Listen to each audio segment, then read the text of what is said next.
थंडीच्या दिवसात बाजरीच्या भाकरीसोबत खाण्यासाठी आज आपण बनवणार आहोत खारं वांगं. तर इथे सुकं खोबरं, हिरवी मिरची, लसूण, भाजलेले चणे किंवा फुटाण्याची डाळ घ्यायची, पांढरे तीळ, आलं, कोथिंबीर. मी ते कोथिंबीरचे कोवळे देठ घेतलेत. तुम्ही हवं तर कोथिंबीर घेऊ शकता आणि याचं आपल्याला वाटण करून घ्यायचं आणि शेंगदाण्याचा कूट घालायचा याच्यामध्ये. हळद, धनाजिरा पावडर आणि चवीपुरतं मीठ घालून 2 चमचे तेल घालायचं आणि सगळं चांगलं मिक्स करून घ्यायचं.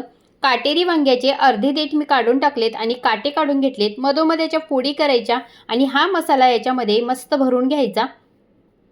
कढईमध्ये तेल घालायचं, मग याच्यामध्ये जिरं, कांदा, कढीपत्ता चांगलं परतून घ्यायचं. मग यात भरलेली वांगी सोडायची आणि 2-3 मिनटं चांगली या तेलामध्ये परतून घ्यायची. थोडीशी हळद घालायची, शिल्लक राहिलेला सगळा मसाला याच्यामध्ये घालायचा आणि शिजण्यासाठी गरम पाणी घालून झाकण ठेवून आधेमध्ये हलवत ही भाजी आपल्याला 7 ते 8 मिनटं चांगली शिजवून घ्यायची. मस्त झणझणीत असं आपलं खारं वांगं तयार होतं. तर नक्की ट्राय करा.